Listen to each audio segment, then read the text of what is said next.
Welcome to lecture number 4, Constitutional War Powers and the Enemy Within. I find this one's a particularly interesting one to me. When I was, years ago, first studying the Constitution, as I began to get to know the Constitution more in depth, I found that there were some of my political views that I held very strongly that I found were in conflict with the Constitution. And this was a great time of introspection for myself to weigh my own views and see why I believed them and how they compared with the views of the Founding Fathers. And in the end, I concluded the Founding Fathers were right and I was wrong. In fact, I want to go to this slide for just a moment. The American flag here, I want to symbolize for a moment the Pledge of Allegiance, because I believe the Pledge of Allegiance really gives us some guide into a proper attitude when we're studying the Constitution and find our views might be a little in conflict with it. That when we pledge our allegiance to the flag and to the republic for which it stands, when we're pledging our allegiance to the republic, the first question I ask is, what republic? And the answer that I come up with is the republic that is defined by two things. It's built on the foundation of the Declaration of Independence and the principles in there. And then the structure built on that foundation is the U.S. Constitution, which defines our republic, those two documents. And so when I pledge my allegiance to the republic, I'm literally pledging my allegiance to those principles within the Declaration of Independence and the U.S. Constitution. And if that's where my allegiance is, then my allegiance is not to any political party or to any political candidate or any media talk show host or other media pundit. My allegiance is first to the Constitution and the Declaration of Independence. In fact, even though I'm employed by the John Birch Society, my allegiance is not to the John Birch Society. I came to them because of their adherence to those principles, not the other way around. They didn't guide me to the Constitution. I first fell in love with the principles of the Constitution, and then I've sought to work with any groups and organizations who will help reinstate the Constitution and the principles of liberty. And so if any of the groups or individuals that I've supported ever deviate from that, if I really mean my oath, pledging my allegiance to the Constitution, then I'm sticking with the Constitution. With that in mind, there's a great speech that many of you are probably familiar with by Patrick Henry, the conclusion of which you may remember, "Give me liberty or give me death." He gives us a great viewpoint, a great attitude towards this as well, where he says, "We are apt to shut our eyes against a painful truth and listen to the song of that siren until she transforms us into beasts." When something's uncomfortable, painful truth, we often don't want to know. Oftentimes people would rather, don't tell me, I don't really want to know. But then he challenges that viewpoint. Is this the part of wise men engaged in a great and arduous struggle for liberty? And then he gives his attitude, which is just the opposite. He says, "For my part, whatever anguish of spirit it may cost, I am willing to know the whole truth, to know the worst, and to provide for it." And that's certainly a far more wise position to be taking. That, go ahead, I do need to know the truth, no matter how painful it is, because we must provide for it. We must prepare for it. In the case of fighting for liberty, it's important that we understand the principles of liberty, that we can defend them, and that we can recognize those who are hostile to those principles of liberty. I found personally that some people that I had voted for and supported, as I got to understand the Constitution better, I recognized that they are not supporting the Constitution. And I kind of had to repent of some of the votes I'd made, supporting people that don't support these principles. And so by knowing the truth, it has helped me be able to provide for that knowledge, to be able to prepare and to defend liberty better. So with that basis, I want to talk about some of these principles that we're pledging our allegiance to, starting with the Declaration of Independence. You're probably familiar with the second paragraph where it says, "We hold these truths to be self-evident, that all men are created equal, that they are endowed by their Creator with certain unalienable rights." Now the next one, the next line, which is a little less commonly known, gives us a definition for the purpose of government. And I recommend when you're interviewing someone that's running for office, ask them that question. In your view, what do you feel is the purpose of government? Thomas Jefferson, in the Declaration of Independence, gave us a great definition. He said that to secure these rights, these God-given, unalienable rights, to secure these rights, governments are instituted among men. The purpose of government is to protect or to secure our God-given, unalienable rights. Two questions. First of all, why are these unalienable rights? It's because of where they came from. These rights don't come from government, they come from God. And if they come from God, no earthly man or organization, no government has the authority to take these rights from us. Now, the next question is then, if government is engaged in anything besides that, are they really fulfilling their proper role of government? If government's doing something other than protecting our rights, they're probably doing something they should not be. And that's probably the simplest test I've ever heard for what is really constitutional and what is not. Is it, when it comes down to it, protecting our God-given unalienable rights, or is it doing something else? Now with that, I want to compare these core principles to the principles that the Charter of the United Nations is founded on. Now, first of all, this started off with a recognition that there is a God, and that God is the grantor of our rights. Now, the Charter of the United Nations never mentions God, and when you take God out of this picture, what happens to our unalienable rights? If they don't come from God, well, they must come from government. And if they come from government, then government can take them away. And so by removing those things, these unalienable rights now become conditional rights. And the limited purpose of government now becomes unlimited. And that's exactly the philosophy that the United Nations is built upon. In fact, they have this wonderful charter called the UN Universal Declaration of Human Rights, which talks all about how important your rights are. Except there's this little clause in there that really destroys the whole meaning. It says, rights and freedoms may in no case be exercised contrary to the purposes and principles of the United Nations. Think about what that's saying. Your rights cannot be exercised in any way that's contrary to our agenda. In other words, you can have your rights as long as they don't get in our way.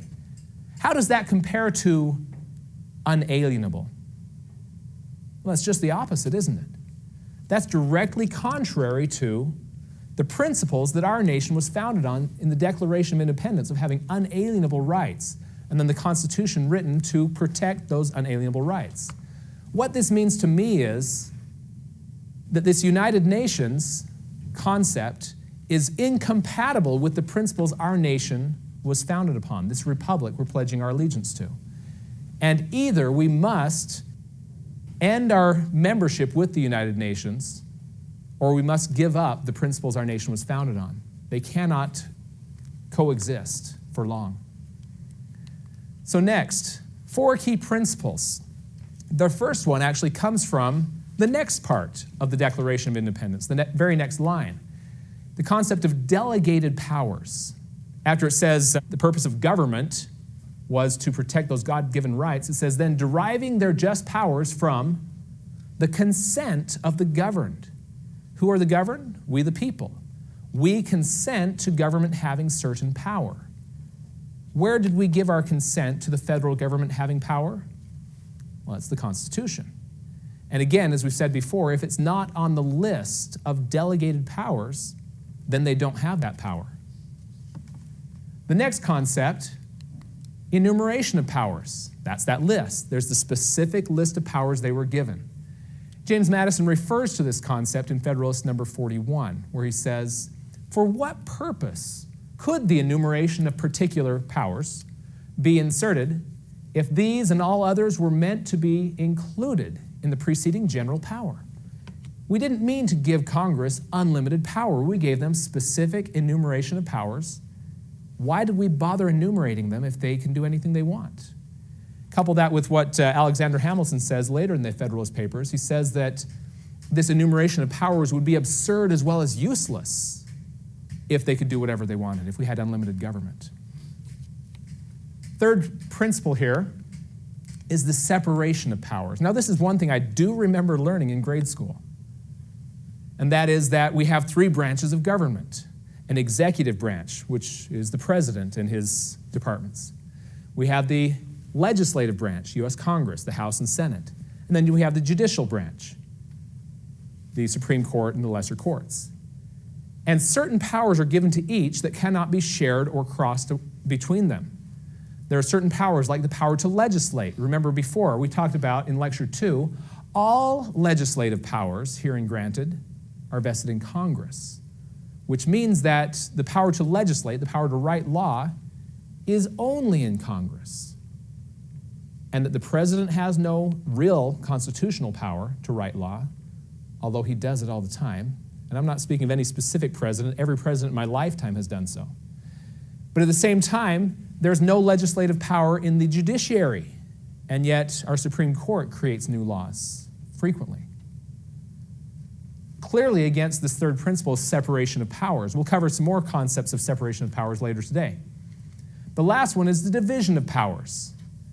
This is that some of these powers are reserved to the people. The 10th Amendment covers that concept, that some powers are to the federal, some are to the state, and some are to the people. And so the question I ask is, whose jurisdiction is this concept? For example, the management of wolves, wildlife. Clearly, there's nowhere in the Constitution that there was an enumerated power for the federal government to control the wildlife within the states. So it's not in their jurisdiction. It could be in the states, it could be in the people, but that's up to we the people. If we delegate that power to our state, then the state might manage the wildlife, might manage the wolves. But in another state, the people could choose to not delegate it to the states, but maybe to their county, and on a county-by-county basis, they manage their wolves or other wildlife. It's a matter of jurisdiction, but clearly by the Constitution we know that it's not federal. It has nothing to do with their jurisdiction. So those are the four key principles that really are very foundational in understanding what it is we're pledging our allegiance to. I always refer to the Pledge of Allegiance as a citizen's oath of office. It's very similar to when an elected official raises their hand to the square and swears an oath of office to uphold the Constitution. Literally, when we, the people, pledge our allegiance to the flag and to the republic, we're doing the same thing. So, the topic at hand today, talking about constitutional war powers. First, I want to introduce you to just a few statements from the Founding Fathers that give us a feel for what was their concerns, what was on their mind as they were drafting the Constitution. Here, John Adams gives us a very concise statement. Great is the guilt of an unnecessary war. You'll see that they took great pains to make sure that our nation would not too easily go to war, that we'd only go to war when we really intended to, really needed to. Because if our nation goes to war too easily, it costs the lives and fortune of our nation and that of others when it's unnecessary to do so. Another one, this one from James Madison, he says, the means of defense against foreign danger historically have become the instruments of tyranny at home. They were very leery of having a powerful military force in the hands of this central government, the federal government as we call it. They had just been through King George using their military. Remember, they were all British citizens, so the Redcoats were our standing army. And we had just gone through our own standing army being used against our own people to enforce tyranny of King George. And so they're very leery of creating that same kind of power and giving it to the president. In fact, in the Federalist Papers, James Madison goes through this in great detail, somewhere around 25 through 29, Federalist numbers 25 through 29. He examines this problem of how do you, on the one hand, have enough military power ready to go to defend your nation against a foreign invasion at a moment's notice. And on the other hand, you don't have this powerful military at the beck and call of the president to use to enforce tyranny. It was quite a problem that they debated extensively. It's a little late. If you don't have a standing army, it's a little late to start recruiting when someone's already invading your territory. You better have them trained and ready to go. And so the solutions they came up with, I find are just brilliant, absolutely inspired. Alexander Hamilton goes on to explain some of their concerns as well. Federalist number 8. He says, safety from external danger is the most powerful director of national conduct. The violent destruction of life and property incident to war will compel nations, the most attached to liberty, to resort for repose and security to institutions which have a tendency to destroy their civil and political rights. And then his conclusion kind of sums it up. He says, to be more safe, they run the risk of being less free.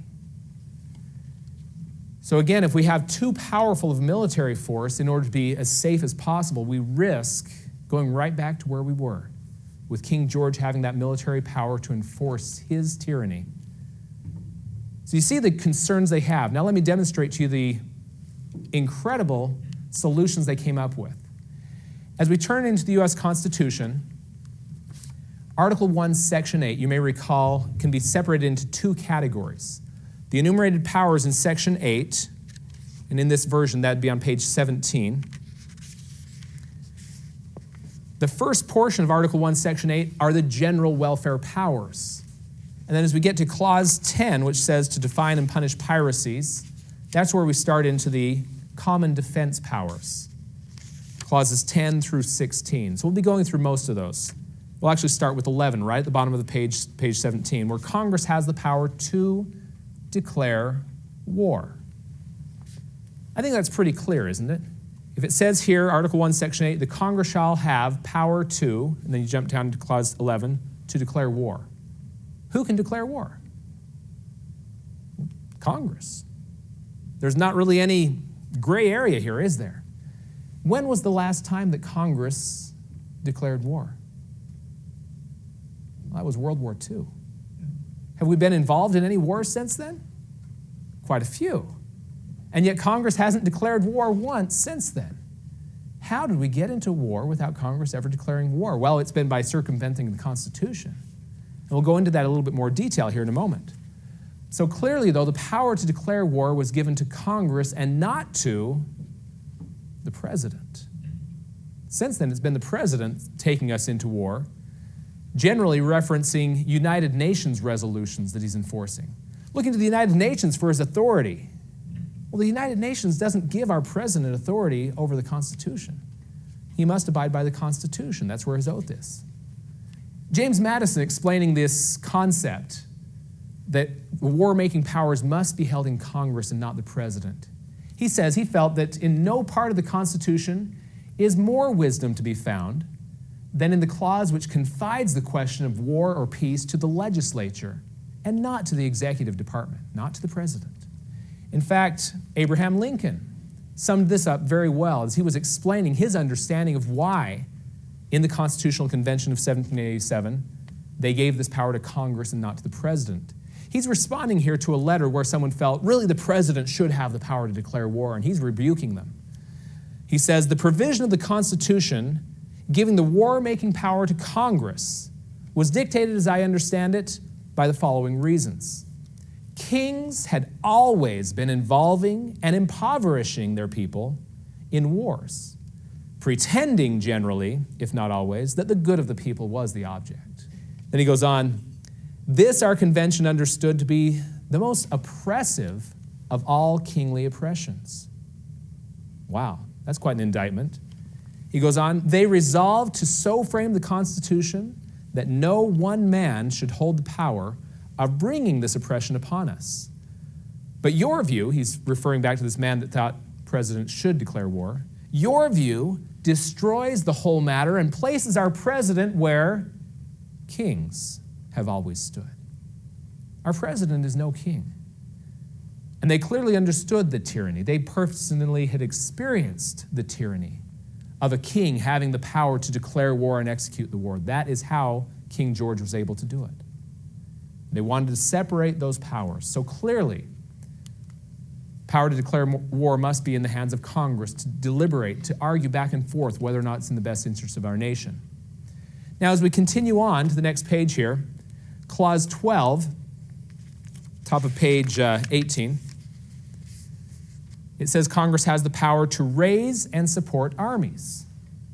But notice what it says next. No appropriation of money to that use shall be for a longer term than 2 years. Congress can only appropriate money for this army for up to 2 years, no longer than. They could appropriate it for 2 months or however long they want, up to 2 years. Why did they choose 2 years, by the way? Congress is a 2-year session, and they can only fund up until the next Congress convenes. And then the next Congress can vote whether or not we want to continue funding our standing army. This is clearly intended to make the army a temporary structure, that they raise the army. This isn't a maintain. Notice what it says in the next clause. Congress is to provide and maintain a navy. Very different from the way they're treating an army.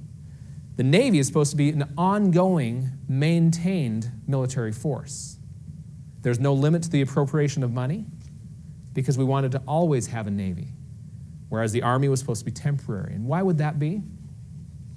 Well, again, going back to their primary concern, a Navy is very difficult to use against your own people to enforce your tyranny. And yet a standing army is very powerful at doing such a thing. They also knew that to raise a navy takes a great deal of time. They wanted to build up their navy and have it as a defense, because a navy is primarily defensive, whereas the army could be used against your people. So now we have the problem, how do you have a powerful military to defend your nation against invasions? Because again, if it's a land invasion, our navy isn't going to help a whole lot. How do we do that? How do we have a powerful resistance against invasion and yet not have a standing army in the hands of the king, or president in this case, that could be used against us? And the solution they came up with, I found, was brilliant. The next part is they have the power to call forth the militia. That was to be our first line of defense. If we don't at that time have a standing army ready to defend the nation, the militia of each state was supposed to be trained on a regular basis. In fact, as we go on to the next part, it talks about that training, but ready to be called forth by the Congress. The next portion, it actually says, the next clause, to make rules for governing regulation of land and naval forces. Then the next one, to call forth the militia. Notice what it says for. Congress has the power to call forth the militia to execute the laws of the Union, suppress insurrections, and repel invasions. That's our first line of defense when a land invasion happens. And then the next clause, clause 16, says that Congress has the power to provide for organizing, arming, and disciplining the militia, and for governing such part of them as may be employed in the service of the United States, those that they have called forth. But reserving to the states, respectively, the appointment of officers and the authority of training the militia according to the discipline prescribed by Congress. So we'll break this down for a moment. Congress has the power to organize, arm. It's actually their duty to organize, arm, and discipline the militia. But the states appoint the officers and actually execute the training. The militia is generally in the hands of the states, except when called forth by Congress. Now, this is an interesting power. Congress, first of all, setting the rules of training, you could call it, the disciplining, organizing, arming, and disciplining. And then at the end it says, according to the discipline prescribed by Congress. So Congress sets the standards of training for this militia, so that when they call forth the militia from Montana and Arizona and everywhere else, that we're trained to the same standards, and that we don't have 50 different calibers of rifles that we're all using, and they have to figure out, okay, these are the calibers that Arizona needs, and this is the caliber for... It becomes very complex when you have many different states pulled together into one fighting force. And so they set a standard for their training and their arming and so on, so they could easily come together as one, as a defensive force. But for the most part, the power over the militia is in the hands of the states, except when called forth. And by nature of that fact, throughout our history, there have been many times when Congress has called forth the militia and the state has said, no, we don't feel that this is a valid use of our militia. We feel you're abusing your power and we're not sending our militia. That became a check against abuse, didn't it? That Congress would have to raise an army, they don't always have one, And if they want to call forth the militia, there is someone that could intervene there. Very interesting. The power is there, but it's also has some checks against its abuse. Now, the next thing I want to go into is this militia. If you talk to the average person on the street about a militia, they'll think of what they've seen in the news media, of some rogue group up somewhere out in the countryside that got out of control. They got caught making plans for overthrowing our government or whatever else. That's not a militia. They may call themselves a militia, but that's not a true constitutional militia. A true constitutional militia is under the jurisdiction of the Congress and the state in which they reside. They answer to the two of those and are organized by them. In fact, the other answer that I often hear is, well, isn't the militia the same thing as our National Guard? And no, that's not really the case either. Let me demonstrate for you. First of all, I want to point to the Second Amendment. And those that are big gun rights advocates generally focus on the second half of the Second Amendment, that the right to keep and bear arms shall not be infringed. But we miss the importance of the first half of it. A well-regulated militia being necessary to the security of a free state. That's why the people must be able to have the right to bear arms. A well-regulated militia is necessary to our security. Interesting. Let me demonstrate why that is so. By comparing a National Guard to a true constitutional militia, there are many things we could compare. I'll just choose three. First of all, who is the National Guard? Well, it consists of those who choose to volunteer, to enlist. Constitutional militia historically was everyone. Everyone was required to be in their state militia. Every able-bodied man between the ages of, and then it varied from state to state what the age range was, might be 16 to 65 or whatever. Today, with men and women still serving in military purposes, it would be every person, perhaps. Every person between the ages of, 15 or 16, maybe up to 55 or 65, something like that. Every able-bodied, meaning that if someone was deemed that they didn't have the physical capacity to participate, they would be given a waiver. But otherwise, it was your duty to serve. And you could be fined for not showing up to your militia training meetings of the month. And in fact, the next one here, where are the arms stored? This is another interesting difference. When you do your service with the National Guard and then it's time to go home again, do you bring your guns home? Do you bring the tanks home? Park them in your driveway? No. They're stored by the government, aren't they? You leave them at the armory. Government keeps the control of those weapons. Whereas in the constitutional militia, you were required to keep your guns in your home, ready to go at a moment's notice. In fact, they would do inspections that they would go around home to home and make sure that you had a certain amount of ammunition and powder ready to go in a satchel where you could grab your gun, grab the satchel, and you're out the door. And if you were found unprepared, you could be fined, that you're not armed and ready to go. Very interesting. So here we have the arms stored in the homes, that military power then being with the people. And then the last one here, can they be deployed abroad? Now remember, back a few clauses here. This would be in Clause 15. It said that Congress has the power to call forth the militia for three purposes. That was to execute the laws of the Union, suppress insurrections, and repel invasions. Which one of those has to do with being deployed to Iraq? None of them. The constitutional militia cannot be called forth into foreign service. For that purpose, they would have to raise an army. And so, clearly we are deploying our National Guard abroad, so the answer to that would be yes, they can. And the constitutional militia cannot be engaged in foreign conflicts. They are a defensive force only.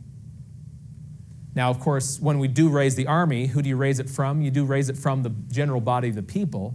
So those that were serving in the militia could then enlist as part of the army. They'd be the same people. But the actual structure of the militia cannot be called forth abroad. Very different.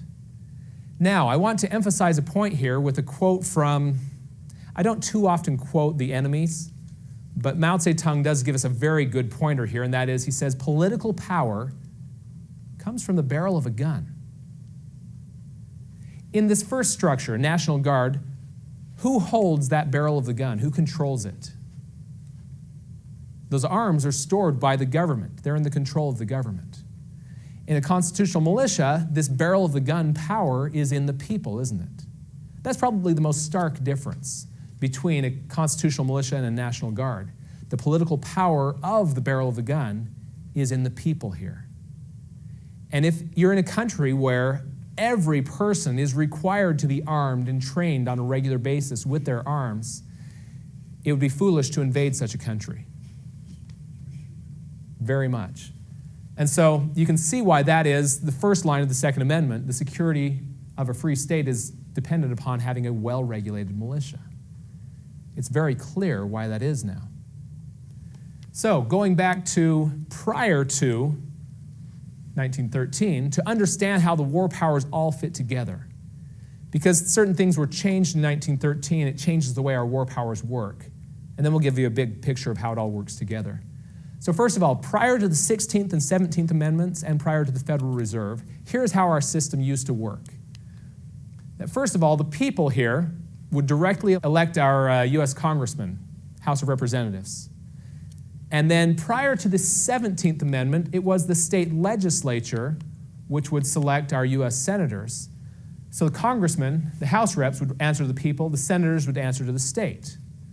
Now, very interestingly, let's say the people, like we talked about in Lecture 1, recognize, hey, we can vote ourselves money from the public treasury. We want more money. They tell their congressman, please propose a bill that gives us more benefits from the public treasury. They propose that bill, it goes over to the Senate. The Senate answers to the states. And prior to the 16th Amendment, the federal government couldn't tax the people directly. They typically did their taxing to the state, and the state would tax the people. If they wanted to raise more money, the state legislature would say, I don't know, let's check. Should we increase taxes? They say to their people. And the people say, no more taxes. And so the state legislators say to their senators, don't pass this bill because if we raise the taxes to help you fund it, the people will be upset with us. You see how this works? It makes a nice little circle that checks against the government growing too much. The people in the end have to pay for it anyway. This way, we have our state legislatures that we're directly in contact with, they're closest to the people, saying, we don't want you to raise our taxes. And then they kill the bill. That was a nice structure, kept federal government in check. In particular, applying this to war. If the people feel there's a significant enough threat that we need to go to war, yes, we're willing to put our lives on the line for this war declaration. And the House declares war. The Senate then, speaking to their state legislature, does the legislature feel that there's enough threat they're willing to raise taxes to fund the war? And if the state legislature supports the Senate then declares war. Only then do we get a declaration of war. Do you see how that would be more rare than the way we're doing it today with just the president saying we're going to war now? And then we're going to fund it without anyone noticing? Here's the way it works now. Now that we've passed the 16th and 17th Amendments, the federal government can tax the people directly. The people are electing both our U.S. House and U.S. Senate directly. And the taxes do come directly from us, and the state legislature is totally left out of the picture, aren't they? Now, the federal government asking the people, can we increase taxes to pay for this war? And the people say, no, we don't want any more taxes. What do they do now? They say, if we can't raise taxes, but we still want to spend the money, we just created a new thing called this Federal Reserve. And the Federal Reserve can just print the money, which in effect, as we covered in Lecture 3, still does take the money from the people, but in a manner that, as the quote went, not one man in a million can diagnose. You don't see this tax, it's a hidden tax, but they're still taking our money. It's just a more quiet way of taxing the people. And it's much easier to get bills through because you don't see the resistance from the people. It's much easier to go to war. I firmly believe that today, if each one of us were sent a bill on a monthly basis for our share of our war efforts, that there would be a large outcry against the war, where there isn't right now because we don't directly see that cost. So it's a good way of hiding the expense from the people so they can do it anyway. So now that's the grand big picture here. We have many different checks against going to unnecessary war put into the Constitution. The army is temporary. The militia can be called forth, but only for defensive purposes. And only when Congress declares war, both the House and the Senate, do you then feel comfortable that we have a nation united in the war effort. When our nation's united in the war effort, we never lose. We've only declared war 5 times in our history. I told you it'd be rare. Only 5 times. The War of 1812, Mexican-American War, Spanish-American War, and World War I and World War II. How do we do in those wars, by the way? We won. We won all of them, soundly. How have we done in the wars we've been involved in since then that we didn't declare? Not so well. I think there's a concept here that we're missing, that maybe if we actually go through the constitutional method of declaring war, there's some power behind it. There is. That we always win, and we win definitively, and it's a short order. You don't have these long, drawn-out wars that never seem to resolve. So with that great wisdom, I want to go to some additional great quotes. This man by the name of Hermann Göring, was one of Adolf Hitler's top men. And during the Nazi war trials, the Nuremberg war trials they called it, he made a very interesting observation. He said, "Of course the people don't want war. Why would some poor slob on a farm want to risk his life in a war when the best he can get out of it is to come back to his farm in one piece? Naturally, the common people don't want war, neither in Russia, nor in England, nor in America, nor in Germany, for that matter. That is understood. But after all, it is the leaders of a country who determine the policy, and it's always a simple matter to drag the people along, whether it's a democracy, or a fascist dictatorship, or a parliament, or a communist dictatorship. You can always lead the people into war." Now, the person interviewing him from America, Dr. Gustav Gilbert here, replies to him, "There is one difference. In a democracy, the people have some say in the matter through their elected representatives, and in the United States, only Congress can declare wars." Well, he's exactly right. Unfortunately, we've abandoned that principle. But Mr. Göring counters him and says, "Oh, that's all well and good, but voice or no voice, the people can always be brought to do the bidding of their leaders. That is easy. All you have to do is tell them they're being attacked, and then denounce the pacifists for lack of patriotism and exposing the country to danger. It works the same in any country." I'm afraid that as I began learning these principles, that sounded all too familiar to me. This idea of telling us we're being attacked and then denouncing the pacifists for lack of patriotism. Don't you support the troops? Well, sure, but that doesn't mean I support their misuse. Now, a little more recently, General Douglas MacArthur pointed to this very same thing happening in our day. He says, "Our government has kept us in a perpetual state of fear, kept us in a continuous stampede of patriotic fervor, with the cry of grave national emergency. Always there has been some terrible evil at home or some monstrous foreign power that was going to gobble us up if we did not blindly rally behind it." See, the power of war is a great way to control your own people, as well as conquering other nations. There's a great amount of liberties that are lost for the cause of war. Norman Vincent Peale summed it up rather succinctly here. He says, "Americans used to roar like lions for liberty. Now we bleat like sheep for security." Very much some of the concerns that I pointed out from our founding fathers, that for the sake of security, we'd be willing to sacrifice our essential liberties. George Washington gave us a great warning on our foreign policy here. He says, "The great rule of conduct for us in regard to foreign nations is in extending to our commercial relations to have with them as little political connection as possible." What's he advocating? We should have commercial relations with foreign nations, but to be tied to them as little as possible. We shouldn't have foreign treaties and arrangements and things like that, just free trade. A very simple foreign policy. John Quincy Adams gave us another warning. America goes not abroad in search of monsters to destroy. She is the well-wisher to the freedom and independence of all. She is the champion and vindicator only of her own. Our military is to be used to protect us. That's their purpose. That's what we fund them for, and that's what our lives are for.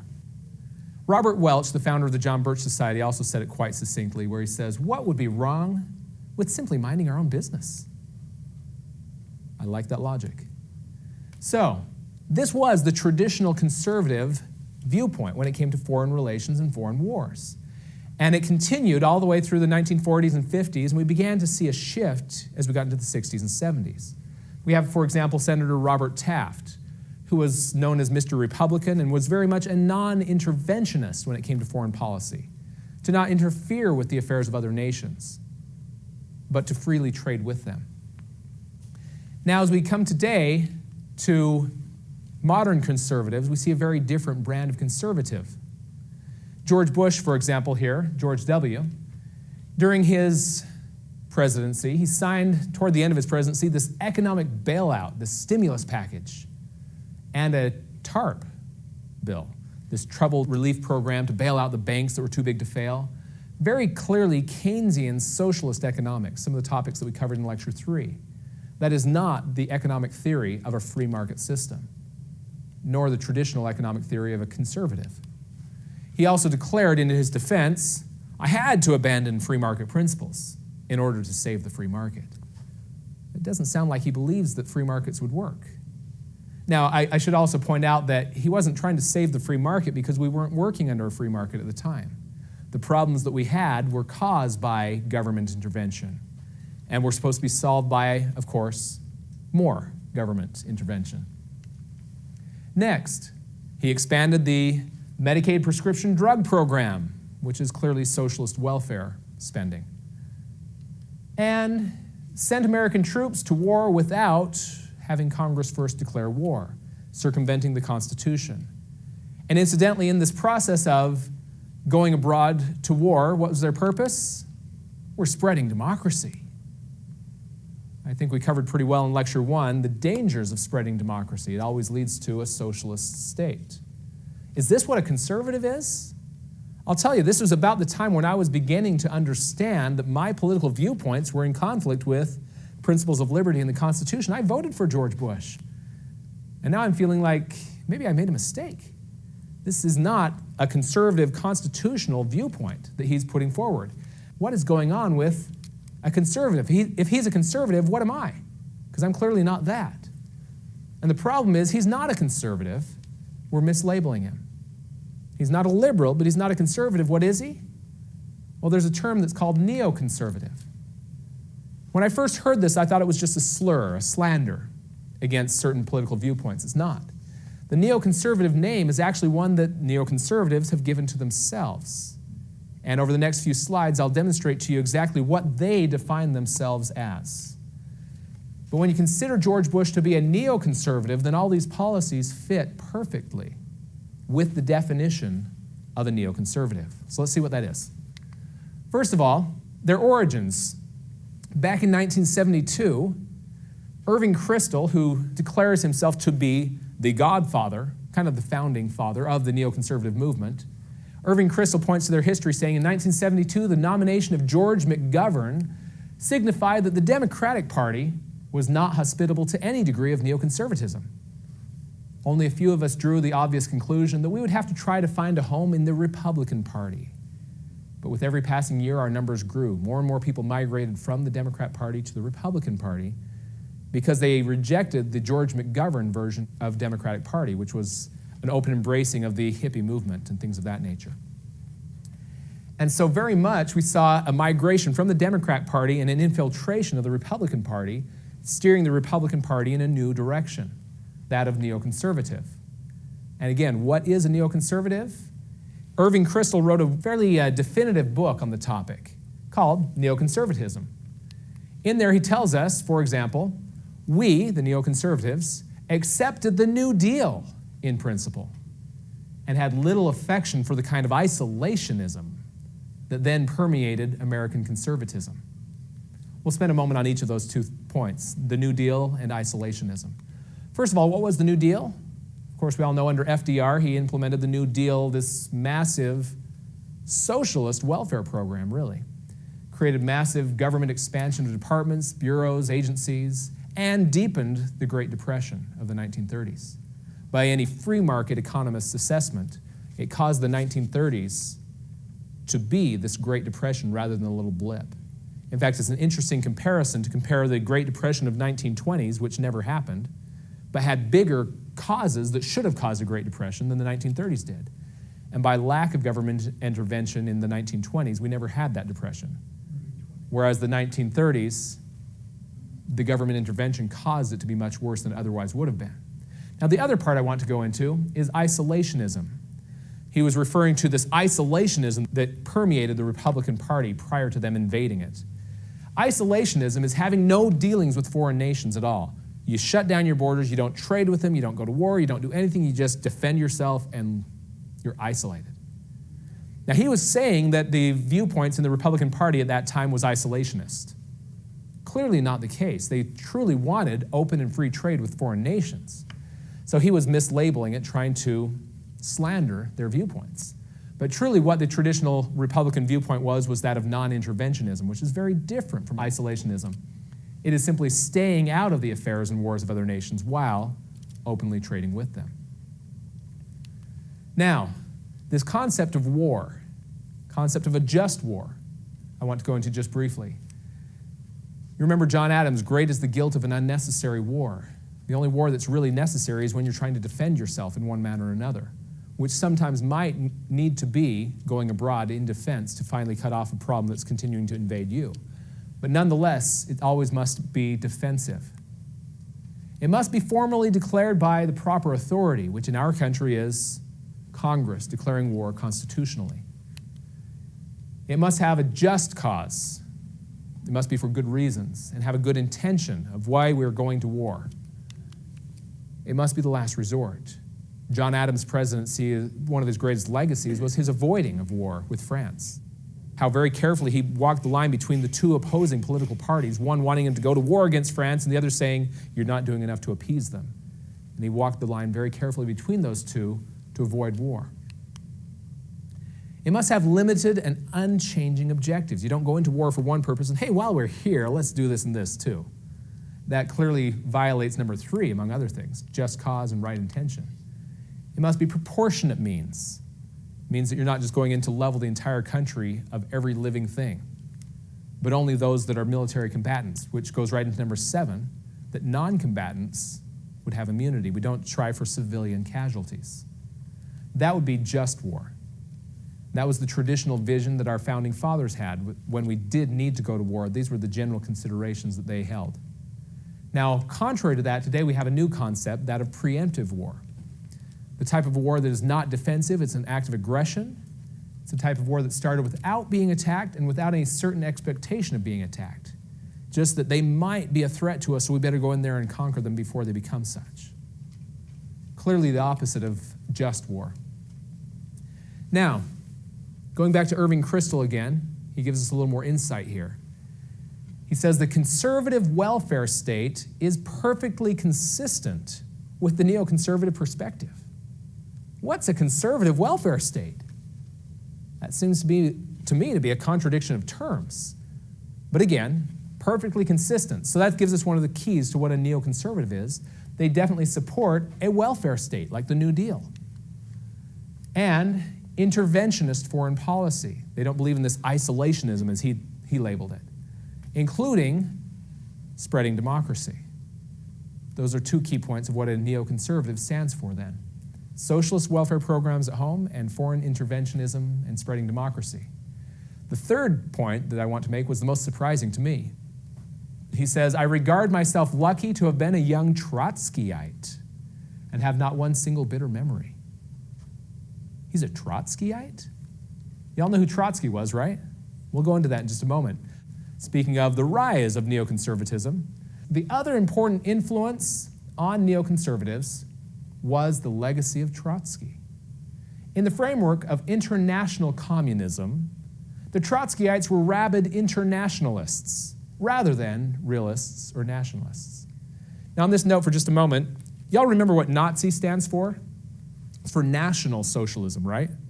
Nazis aren't the political opposite of a socialist or a communist. They're very similar in many ways. It's another form of big government. But they were National Socialists, where Trotskyites were international communists. And yet they openly point to Trotsky's international communist viewpoint as an important influence on the philosophy of neoconservatism. So Leon Trotsky, let's go into who he was. Leon Trotsky, first of all, in 1917, he had partnered with Lenin, led to the Bolshevik Revolution, which overthrew Russia and created communist Russia. So clearly he is a Marxist, a communist, and as we probably well know with Russian history, that led to a very dark time in their history. Murder of many of their own people. Thousands and thousands and thousands of their own people. Very brutal, brutal regime. But then Stalin comes along, even worse, murders millions of his own people. Leon Trotsky partnered with Stalin for a short time, and they discovered they had irreconcilable differences. Enough so that Stalin issued an extermination order on Trotsky. Trotsky had to flee the country for his life. Now, exiled by Stalin, eventually Stalin's people did catch up with Trotsky in Mexico, and he was murdered. But Trotsky, throughout his entire life, never ceased working for total government. He always was a totalitarian Marxist, just of a different style than Stalin. In particular, and with the separation between Trotsky and Stalin, it divided Marxism into two camps. So those that look to Karl Marx today typically identify with either Stalin or Trotsky as what version of Marxism they adhere to. There's a division now. Okay, so here's our three main points. Socialist welfare programs, interventionist foreign policy, including wars, spreading democracy, that word internationalist was used, and Trotsky-style Marxism defines a neoconservative. I find that astounding. Now here's a few prominent names you might recognize that helped Irving Kristol with this takeover of the Republican Party. One, William F. Buckley Jr., founder of the National Review magazine, and then also Robert Bartley, editor of the Wall Street Journal. Let's go into each of them for just a moment. First of all, William F. Buckley Jr. This book here, written by John McManus, president of the John Birch Society a number of years ago, goes into the history of William F. Buckley and his role in helping create the neoconservative movement. This book, Pied Piper for the Establishment, is an excellent understanding of both the history of neoconservatism as well as his role in it. Now, in here, he quotes William F. Buckley, Jr., declaring, "We have got to accept big government for the duration, the instrument of a totalitarian bureaucracy within our shores, and the attendant centralization of power in Washington." Now again, does that sound conservative to you? Not very. That's very fitting with the neoconservative, though. But notice the year. 2 decades before they finally founded the neoconservative movement, William F. Buckley was already a neoconservative. Now, Joseph Sobran, who worked for 21 years with William F. Buckley at National Review, finally was, as he became more and more aware of some of what was going on there at National Review, he was, as it says here, unceremoniously dismissed. He was kicked out. Now, I've enjoyed Joseph Sobran's articles through the years. Unfortunately, he passed away a couple of years ago. But he has always been a very solid conservative, not neoconservative. And much of the National Review has always been truly conservative, not neoconservative. But it was because of that fact that it positioned William F. Buckley to have the ear of true conservatives and to gradually lead them into this new conservative. That's what neoconservative means, is the new conservative, as he redefined it. Joseph Sobran, upon reading this book, William F. Buckley Jr., Pied Piper for the Establishment, he says, "John McManus has gathered together a mountain of damning but firmly documented data about William F. Buckley Jr. American conservatism's longtime intellectual leader has been a calamity for conservatism." As John McManus met with Joseph Sobran, saw he had a copy of the book, wanted him to sign it. He says, "Oh, have you read the book?" He says, I read it twice. And he starts showing him the dog-eared pages and written in margins. He'd gone through the entire book and said to him, "If only I had known this when I was working for him." The other media personality we mentioned earlier that helped with the takeover of the Republican Party was Robert Bartley of the Wall Street Journal. And this statement, I think, pretty clearly defines his political viewpoints here. He says, Mexican President Vicente Fox suggests that NAFTA should evolve into something like the European Union with open borders. He can rest assured that there is one voice north of the Rio Grande that supports his vision, to wit, this newspaper, meaning himself. Very clearly an open borders advocate. We need to create a globalist union here. Now, the neoconservatives started an organization known as Project for the New American Century back in 1997. And find it very interesting, some of the things that they openly declared were their objectives. First of all, they called for the United States to use our military power to meet global responsibilities. We could summarize that as policing the world. The next one was to strengthen its ties with its allies, very opposite of what George Washington was suggesting we should do, having as little to do with them as possible. So, unnecessary entangling alliances. We should challenge regimes that are hostile to our values. Preemptive wars. And then we should also insist on political and economic freedom abroad, but the form of freedom that's supposed to be is through spreading democracy, not a true constitutional republic. And then they called for the creation of an international order. That is clearly world government globalism. These are the things that the Project for the New American Century stood for. Now, shockingly, the next one was even more surprising to me, and that is that in the year 2000, September of 2000, they declared a need for another Pearl Harbor type event that would galvanize the American people to support their ambitious plans to ensure political and economic domination of the world. In particular, they had plans for restructuring the Middle East. In the year 2000, we need a new Pearl Harbor.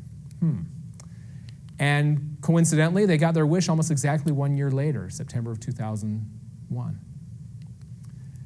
Who were the signatories? Here are some of the people that signed on to the Project for New American Century. You might recognize especially the top three, Dick Cheney, Donald Rumsfeld, and Paul Wolfowitz. Other names you might recognize as well. I want to focus on the top three because we'll follow them now and what they did next. First of all, the Cheney, Rumsfeld, Wolfowitz trio wanted Bush 1 to reinvade Iraq in '92 and to finish the job, to completely get rid of its leader and spread democracy. Unfortunately, Bush was not reelected in '93, so the three formed the Project for New American Century and began petitioning Clinton to do the same thing, to invade Iraq, to topple its leader, and to create democracy. Unfortunately, Clinton was a little too busy with his personal matters. We won't go into that. And Gingrich really didn't ever sign on to this plan either. So along comes Cheney, Wolfowitz, and Rumsfeld, given top posts with the second Bush presidency, and they were all in positions of foreign policy. They immediately resumed urging another invasion of Iraq prior to 9/11, and finally, with the event of 9/11, they had their crisis for the people their Pearl Harbor event, we could say, for the people to back them in this move.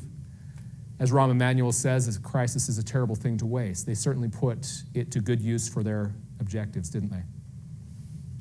Now, George W. Bush, in his presidency, as we mentioned, he selected the three, Cheney, Rumsfeld, Wolfowitz, as topmost assistants.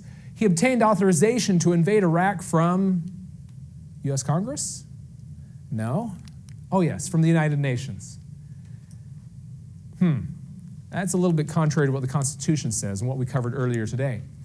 Next, forcing democracy on other nations and more socialism and steady escalating indebtedness for our nation.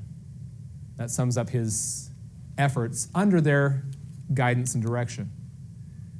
Now, interestingly, of these three, Donald Rumsfeld, as we have on our feature article here called Neocon Control, was awarded the Defender of the Constitution Award at CPAC back in 2011. I find that a little ironic considering he was one of the most avid in violating the Constitution. And because of the ignorance of many of those at CPAC, he was the defender of the Constitution. I don't mean to speak ill of those that voted for him in this regard, but it just shows that we're ignorant of the Constitution. Even within the conservative side of things here, we're very ignorant of the Constitution and don't recognize those within our ranks that are not one of us, that are working against the principles of liberty. And I was as guilty as anyone. I was a neocon without knowing it. I supported this big government programs, especially the war powers and things of that nature. Next, Mark Gerson. The neoconservatives have so changed conservatism that what we now identify as conservatism is largely what was once neoconservatism. And in so doing, they have defined the way vast numbers of Americans view their economy, their polity, and their society. And I must say that did describe me as well before I began understanding what we're covering today. Samuel Francis, he also points out the whole concept of conservatism in America is virtually devoid of meaning, in large part because conservatives have made the seminal error of allowing dilettantes like Mr. Buckley to define it for them in the first place. We've allowed him to redefine what a conservative is. Now, prominent neoconservatives that are also members of the Council on Foreign Relations. You might recognize a few of these faces or names. In particular, Dick Cheney, prominent neoconservative, Council on Foreign Relations member. Charles Krauthammer is one I've seen on Fox News a lot lately. He is a common commentator, I guess you'd say. Newt Gingrich, wasn't he running for political office somehow recently? Oh yeah, president. And John McCain in the last round running for president as well. Who's Rupert Murdoch? Well, here's your little clue. You have the little logo in the background here, Fox News. He's the owner of the Fox News media empire and a Council on Foreign Relations neoconservative. Now, just to make things a little more confusing, I thought that Obama was clearly the liberal in the race. But because Obama has turned on his own statements about war in order to promote the Libyan incursion, Obama is now a born-again neocon, says William Kristol, son of Irving Kristol, the founder of neoconservatism. William Kristol is also a very prominent neoconservative. He's kind of gloating that, hey, look, Obama's joined our ranks, spreading the war front. So, just to make things a little more confusing, it seems that the two parties are almost identical, doesn't it? Carroll Quigley pointed to this as one of their objectives, that the two parties should be almost identical, so that the American people can throw the rascals out at any election without leading to any profound or extensive shifts in policy. And I'm afraid that's what we generally get at the general elections, is a choice between two very similar candidates. Quick review. We covered those 3 points of what a neoconservative stands for: socialist welfare, interventionist foreign policy, and spreading democracy. They look to Trotsky as their leader. Mostly it's Republicans that are neoconservatives, though sometimes they are still on the Democrat side of the ticket. They always claim to support the troops. I don't know. Supporting the troops by sending them off into wars that aren't for our own best interests, I'm not sure if that's supporting them. But they emphatically support war and consistently back socialist legislation. And they want the United States to remain entangled in the United Nations, despite the fact that we covered earlier that it's directly in conflict with our own founding principles. Ron Paul gives us a good concluding definition here. He says, neoconservatism is not the philosophy of free markets and a wise foreign policy. Instead, it represents big government welfare at home and a program to spread their version of American values throughout the world. Good, concise definition. So, if in the next presidential general election you have a choice between a liberal, a Stalinist on the one hand, and a Trotskyite as the conservative, who would you vote for? Not much of a choice, really, is there? And really the difference between the two is that the Stalinist tends to focus their energies more on the home front, in the welfare state, although they do expand the warfare front a little bit, like Obama's doing. Whereas a Trotskyite puts more of their energy into the warfare front and less into the welfare front. And if you compare the last two presidents, Obama has certainly focused much more on the welfare front with his new health care law. And yes, he has expanded the war front a little bit. You look at George W. Bush. He expanded the war front tremendously, but he did increase the welfare state as well. It's a matter of degrees of what their emphasis is going to be. It's not a difference in principles and fundamentals. They're not opposites. It's just where do we want to put the emphasis? Again, the two parties are almost identical. For additional study, being that this is a very concise exposure to some of what's going on here, I highly recommend a couple things here. There's an article called Neocon Control, and then there's a book called The Shadows of Power. The Shadows of Power can be found at shopjbs.org. And then this article you can look up and just read it online. If you go to thenewamerican.com and do a search for Neocon Control, or if you even look up Neocon, you'll find Neocon Control. This article does a great job of showing where we are today, as well as the history in more depth than I have time to cover today, of the neoconservative movement, who they are, what they stand for. It's vital that we understand those who are working against freedom, so that we are not duped, like I was, into voting for those that are intent to destroy the Constitution. With that, that concludes lecture number 4. Thank you for joining us today.